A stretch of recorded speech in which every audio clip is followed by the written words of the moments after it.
Bobby Fischer. Where is he? I don't know. Bobby Fischer. Yeah, well, we're going to work it out in a couple of weeks. Depends on who bids the most money to get the match. What country? Is that how it goes?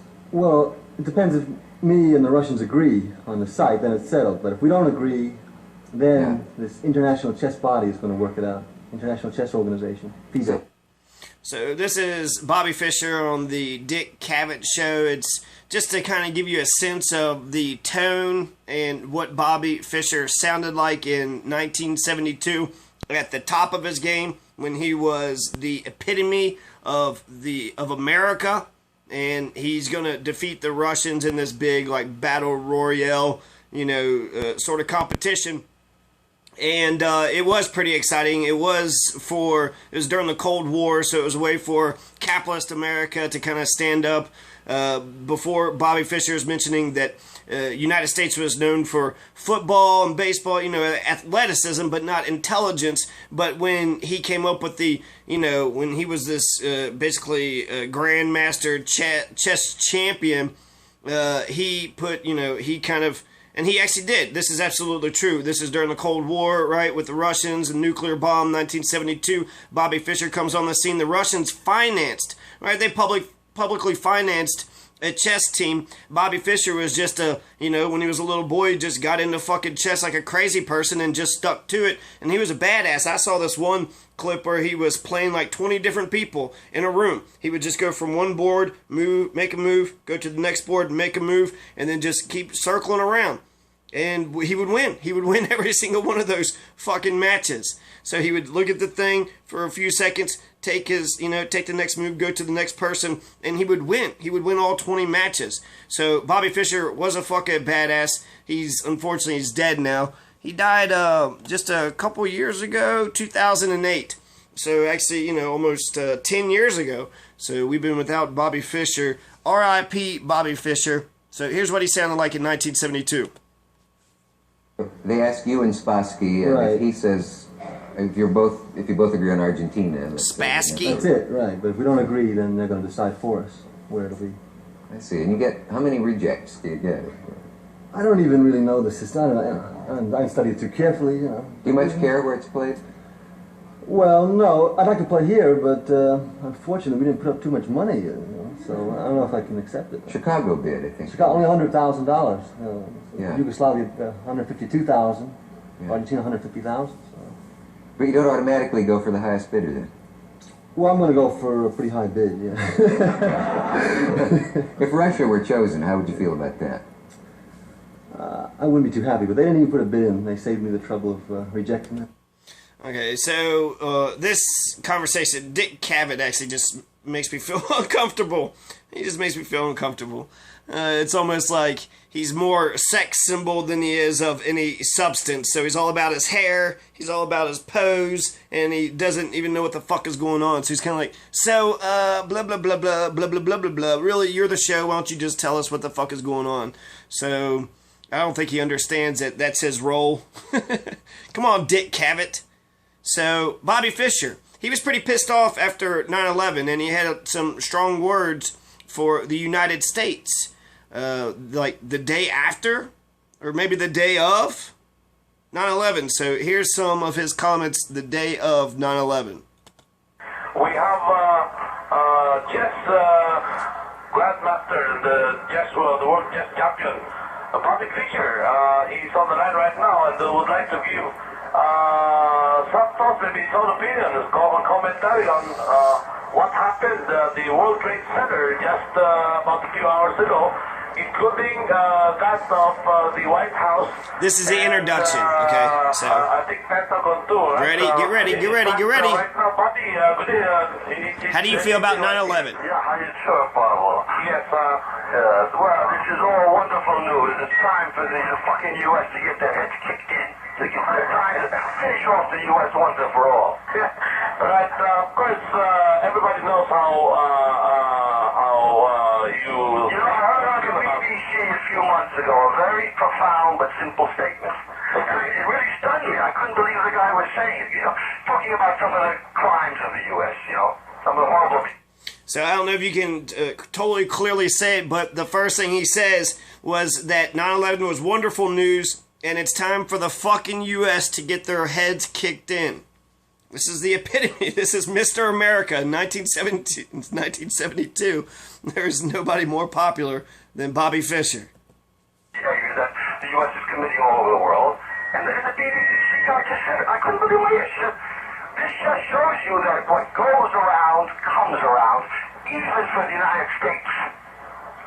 And that is what has happened tonight. What goes around comes around, even for the United States. You're saying you're happy at what happened? Yes, I applaud the act. Look, nobody gets. Well, the U.S. and Israel have been slaughtering the Palestinians, just slaughtering them for years, robbing them and slaughtering them. Nobody gave a shit. Now it's coming back to the U.S. Fuck the U.S. I want to see the U.S. wiped out.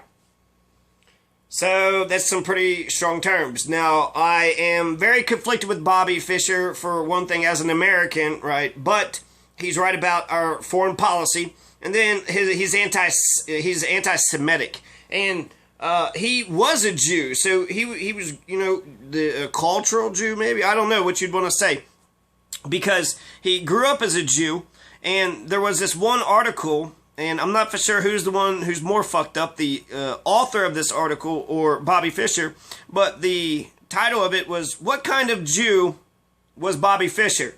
And I think it's kind of like leaning towards a self-hating Jew, because he went around talking so much anti-Semitism, just hating all Jewish people and all things. That's not a Jew at all. That's a person who hates a Jew, and since it's a religious, it's a social thing, maybe you could say he grew up Jewish or some shit, but he is not Jewish. He is not Jewish at all. He's just anti-Semitic. So, I kind of forgive his anti-Semitism for two reasons. He was a Jew, so this is him rebelling against that which he, tried to be brainwashed with. So I can relate to that. I grew up Catholic, and so I feel I'm a recovering Catholic, but I didn't come to the same conclusions, because there are some good Catholics. Dorothy Day, Oscar Romero, right, and I don't know, Stephen Colbert, right. I think Eminem was he was a Catholic, but anyways, I don't think all Catholics are bad. So he is coming to a different conclusion, a starkly different conclusion. But in some respects, since I was forced to do all that, confirmation, first communion, sponsors, and what the fuck ever, right? The host and step to the side in your mouth, and I was an altar boy. So I had to do all that shit. So if I was just to go around for the rest of my life just being like, you know what, them goddamn Catholics, and just shit on Catholics for the rest of my life, I kind of feel like I would be justified. Like I would, if I was my own friend or something, I'd be like, okay, that's all right. He grew up as a Catholic, so it's okay if he shit, right? You could shit on that which you were, that which they tried to make you into. Because, if you're trying to get brainwashed and oppression, and you're like, oh, get that brainwash and oppression off me, then you might go overboard, right? You might not just kicked off the oppressors, but then you just might be like, and you're an oppressor, and you're an oppressor, and you're all oppressors, you sons of bitches. So I kind of forgive it. And the second reason is when nobody listens to you, when nobody hears you, then you try to say the next, thing to get people's fucking attention. So the true part of this, when he points out that the United States and Israel has been slaughtering the Palestinians for years, he's absolutely fucking right. He's absolutely right. We're still mind-bending oppression right now. We could put a stop to it. We could have a two-state solution right fucking now. If we actually had the political will, if our president actually gave a shit about, having a fair, square deal between the Israelis and the Palestinians. And this is the day, this is 9/11. We're going to get into Iraq, right, which is one of the biggest enemies to Israel. There's one theory that said that we went into Iraq because it was one of the biggest enemies, right? Just Iran now? Iran and Iraq, these are the two biggest enemies in the region. So let's, go protect Israel. Let's waste our treasure. Let's waste our, let's shed our bloodshed for, Iraqi freedom. But Kurdistan, I'm not sure how they did in the referendum. I hope they actually do get their own country. but it was an enemy of Israel. It wasn't a country that was attacking us. It didn't attack us on 9/11. It had nothing to do with it. This was just, 9/11 was used as an excuse to take over the world, just to say, you know what, we're a fucking imperialist nation, we're an empire, and it's totally normalized now. The U.S. runs the entire world. The entire world. And so that's, fascism is taking over. If you've seen that picture where it's like the American flag is like reaching all across the world with its hands, that's absolutely, that's what we are. So I think, to be honest, I remember saying this in Karen Dunnigan's class about, there's this guy from Sudan, and I said, do they call America the empire? And he was like, no. Well, some French foreign exchange students, that's what they called the United, they didn't say the U.S. or America, they called us the empire. Oh yeah, I'm going to go to the empire. Oh, the empire is making that decision. So in France, they know exactly what the fuck we are, and that's how they define us. And so because they have a good understanding of who we are, they can define themselves. But we don't even have an understanding of who we are. We are in 900 military bases. I heard we don't even know how many military bases we're in. Over 1,000 military bases. We're in 30 different shadow wars in Africa. There's like 8 wars that are, public that we all know about. Somebody said that in 2014 we could be in like 100 to 200 fucking wars because the modern day definition of war shouldn't be applied, which means if we invade another country and start killing some of their citizens or the people in that nation, then that's acceptable since we're the empire. Ugh. So Bobby Fischer is right when it comes to U.S. and Israel. So if you're like, hey, Israel's fucking the world over, they're fucking the Palestinians over, this Jewish homeland has now become the Nazis, and the Palestinians are living in their own concentration camp, and how the U.S. is always protecting Israel no matter what kind of crimes, no matter what slaughters, right? No matter how many times they cut the grass. To Israel, cutting the grass is, slaughtering 1,000 or 2 Palestinian children every so many years. It's just a routine, maintenance thing to them, just cutting the grass. Well, got to go out there and cut the grass. That's humans. And it's not just cutting the grass is like cutting the top part of the grass. They could still, grass still grows even though the top part's been cut off. So cutting the grass is like an innocuous phrase for a very bloody affair. So that's, we're still doing it. We're still doing that. We're financing the war machine. We still finance Israel, the biggest foreign aid. They get more foreign aid than all the other countries. So, yeah, what the fuck, And I was thinking, like, so is that acceptable, Is that okay? If you're sitting there saying Israel sucks, nobody's paying attention to you, then you just say, well, fuck the Jews. The Holocaust isn't even real. And so you're saying it so someone pays attention, so someone gives you some attention. And it's kind of like, well, if Israel is responsible for that shit, that is a country of Jewish people. And if you get, specific, then, there are Jewish people out there. I don't personally know any Jewish people. So Jon Stewart is my, understanding, and a couple other like celebrities, but I've never talked to a Jew. I've never seen a Jew. I'm sure I've talked to one here and there, but it wasn't like, hey, you're a Jew. Like it doesn't register in my mind any person particularly that was Jewish. So, yeah, Bobby Fischer. All right. The U.S. is superpower. Apparently it's not as powerful as everybody thought. They hijacked all these planes, and apparently they had no intelligence on this. This is a major operation, Pablo. Probably hundreds of people were involved in this. Mm-hmm. Yes. So how is it possible the great U.S. didn't know about it? So the day of, right, these are the first reactions. I remember the first reactions. I was ready to sign up for the military because I remember saying something like, I would rather have a gun in my hands over there than just being a sitting duck over here. And so, it's fresh. And so, I say you're probably more emotional and saying things that you don't exactly mean. But this is interesting, He's saying that there were hundreds of people involved with this. It's a major operation. Well, is that the case? We know that the Saudi Arabians, right, 19 hijackers, and then there was some financing. We're not allowed to sue them because they were financing it. So how many people was a part of this? We know of 19 of them. So 19 of them. And how many, was financing, how many backers, how many people, assisted them along the way.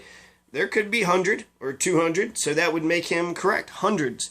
And then he was also right about we had some intelligence. It could happen, but it just fucking happened out of the blue. So, he was right that essentially America was caught with its pants down. It was caught with its pants down and they, got attacked while it was on the shitter. Yeah, that's what we're asking you to do in the Philippines here. Considering the technology that they have right now, you're not able to, notice these things. Well, what I'm really hoping for, Pablo, did you ever see that movie 7 Days in May? Yes. That's a movie about a general who tried to take over the U.S. You remember that? Yes, I do. I think it was starred Burt Lancaster. Yeah. It was based on a book. I saw that years ago. Mm-hmm. And of course, I was rooting for the generals, But at the end, the president, the so-called democracy won. But I'm hoping for some kind of a 7 days in May. So he's saying, I'm hoping that the generals take over this country. I hope the generals take over America. Scenario where the country will be taken over by the military. They'll close down all the synagogues, arrest all the Jews, execute hundreds of thousands of Jewish ringleaders, and, apologize to the Arabs, kill off all the Jews over there in the bandit state, of Israel. Yeah. I'm hoping for a totally new world. Really? Yeah. Nobody gave a shit about the Japanese. How many hundreds of thousands of people did the United States kill with atom bombs? Justifying it with the most ridiculous excuse that it saved a million American soldiers. Mm-hmm. When Japan was going to surrender within a few weeks or a month or so. Anyway. Mm-hmm. Right? Yeah, well. The United States is based on lies, it's based on theft. Look at it like... So he's pointing out past crimes. He was saying that on the BBC. They were basically saying, look, America's been, doing this shit for quite some time. So there was an honesty there. And that's something America, we have not come to grips with our past, our present. We just don't like to look at the truth. We don't, get into a decent middle-class job, get a middle-class lifestyle, and just kind of laugh it up, right? Just fucking LOL, your fucking heads off. And that's... let's see, 7 Days in May, American political thriller, military, political cabals plan to take over the U.S. government in reaction to the president's negotiation of a disarmament treaty with the Soviet Union. So it's actually kind of like the opposite, isn't it? I mean, instead of him saying anyways, that's what 7 Days in May is. I want to mention a couple things. So, I'm entertained by this, but just to mention, why I'm actually even talking about this. This doesn't make me hate Bobby Fischer. Bobby Fischer saw 9/11 as a pivotal moment, a pivotal event that could change things for the better, and we could all, do better for ourselves and, fight and live the, fight the good fight. Okay.